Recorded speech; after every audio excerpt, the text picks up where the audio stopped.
আসসালামু আলাইকুম। আপনারা সবাই কেমন আছেন? আজকে আমি একটা ওষুধ বানাবো আমাদের মুরগির জন্য। তো এখানে ঘরেই আগে থেকে কেনা আছিল। এর আগে কিনছিলাম। তো ওগুলো একটু পরিমাণ মতো নিয়ে নিলাম। দোনোটাই নিলাম আরকি। লাইসোভিট এবং মাইক্রোনেট দোনোটাই নিছি একটু করে পাউডার। এবার হচ্ছে আমি ভুসি এবং ফিটের সাথে গুলিয়ে নিলাম। এটা হালকা ভিজিয়ে নিব যাতে করে খাবারটার সাথে ওষুধটা মিশে যায়। এরপরে এখন আমি চলে আসলাম আমাদের মুরগির কাছে। এখন হচ্ছে মুরগিকে ডেকে তারপরে হচ্ছে খাবারগুলো দিব। ওরা যতটুকু পরিমাণ খাবে আশা করা যায় ওদের শরীরের ভিতর ওষুধটা কাজ করবে। কারণ এই ওষুধটা এই মেডিসিনটা খুব ভালো কাজ করে মুরগির উপরে যখন আমরা প্রয়োগ করি আরকি এই ওষুধটা।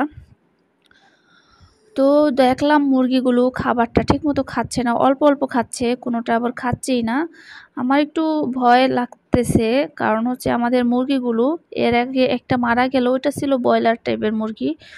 ওটা সোনালী জাতের বা কক জাতের মুরগি ছিল। ওটার রোগ প্রতিরোধ ক্ষমতা খুবই কম ছিল, দুর্বল ছিল যার কারণে মারা গিয়েছে। আর আমাদের এই দেশি মুরগিগুলো এগুলো কিন্তু খুব স্ট্রং মুরগি। এরা কিন্তু খুব সহজেই ঠান্ডার সাথে দমন মানে ঠান্ডা ওদের শরীরে যদি লাগে তাহলে ওরা খুব মানে শক্ত থাকতে পারে। অন্য মুরগিগুলো যেমন সহজেই মানে আক্রান্ত হয়ে যায় এবং অসুস্থ হয়ে যায় বেশি। আর এগুলো কিন্তু ওইরকম না। এগুলো দেশি মুরগি। আর দেশি মুরগির কিন্তু খুব ভালো রোগ প্রতিরোধ ক্ষমতার একটা আছে। কবুতর, দেশি মুরগি এগুলো এবং হাঁস এগুলো খুব সহজেই মরে যায় না।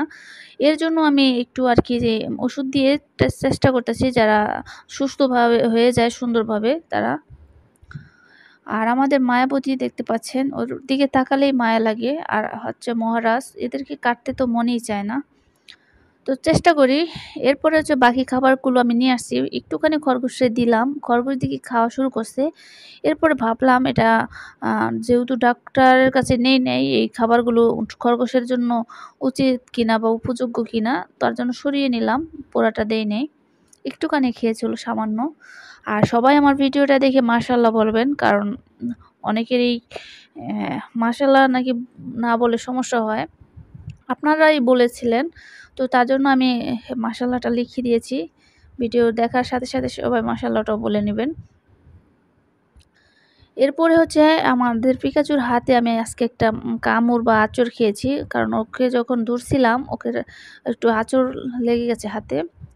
আর আজকে আপনাদেরকে আমি আরেকটা জিনিস দেখাবো। এটা হচ্ছে আমাদের কবুতরের বাচ্চা হয়েছে, ২ টা বাচ্চা ফুটছে মাশাআল্লাহ। সবাই মাশাআল্লাহ বলবেন। দেখেন কত কিউট বাচ্চাগুলো দেখতে। আর বাচ্চাগুলো কিন্তু খুব ছোট, একদম মানুষের বাচ্চার মতো নবজাত একদম ছোট্ট বাচ্চা। এই বাচ্চাগুলোকে ওর মা ওদের খাদ্য খাওয়ায় কিভাবে জানেন? মানে খাবারগুলো পাকিস্তানের ভিতর থেকে এনে তারপর ওটা মানে হজম হয় না পুরোপুরি, ওই খাবারটা এনে খাওয়ায়। জাস্ট বাংলায় বলতে গেলে বমি এরকম কিছুই হবে হয়তো। তো ওই খাবারটা এনে ওরা মুখ দিয়ে এভাবে কিভাবে জানি খাওয়ায়। যখন বাচ্চাগুলো একটু বড় হবে তখন আপনাদেরকে দেখাতে পারবো। আর আমি যেহেতু বাচ্চার কাছে আছি, মাটা এমন করে বসে আছে চুপ করে রাগ হয়ে। তো ওদেরকে আর বেশি ডিস্টার্ব করব না। এখন হচ্ছে আমার পিকাচুগুলোকে রেখে দিব। আর ওদেরকে এখন কলমি শাকটা আনতে পারতেছি না। কারণ হচ্ছে আমাদের যে ক্ষেত বা চক বলেন ওইখানে প্রচুর পরিমাণ পাট হয়ে গেছে। শিয়াল আছে ওইখানে। আর ভয় লাগে যেহেতু আফিয়ার ফাফা নাই কাছে, তো আমরা একা যেতেও চাই না। আমাদের যদি শিয়ালে কামড় দেয় তাহলে একটু ভয় লাগে আরকি, যাই না। শুধু ভুসি দেই এবং অন্য ঘাস পাতা দেই। তো আমাদের খরগোশগুলো আ পালতেছি, দেখি শেষ পর্যন্ত কি করা যায়। তো এই খরগোশ নিয়ে এক ভিউয়ার্স একটা বাজেভাবে একটা কমেন্ট করেছে। হয়তো বুঝতে পারে না, ওর বয়সটা খুবই কম। আমি ওর ভিডিও দেখি, ভালোবাসি ওকে অনেক। ছোট ভাই হিসেবে অনেক ভালোবাসি। কিন্তু একটা কমেন্ট করে ফেলছে।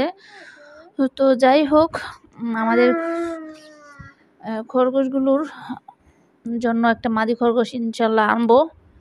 আর আমার ভিডিওতে জয় নামে এক ছোট ভাই কমেন্ট করেছে যে তার নামটি উল্লেখ করতে। তো জয়, তোমাকে অসংখ্য ধন্যবাদ জানাই। তুমি আমার ভিডিও দেখেছো। তো এখন আমাদের এই মুরগির বাচ্চাগুলো এখানে বসে আছে। দেখতে সুস্থ মনে হচ্ছে কিন্তু ভিতরে ওদের একটু হালকা ঠান্ডা আছে। যেহেতু ওষুধ দিয়েছি ইনশাল্লাহ ভালো হয়ে যাবে। তো এই মুরগিগুলো এখানে বসে আছে। তো দেখতে পাচ্ছেন, দেখতে কিন্তু সুস্থ। তো আজকের ভিডিও ছিল এ পর্যন্তই। আপনারা সবাই ভালো থাকবেন, সুস্থ থাকবেন। আসসালামু আলাইকুম।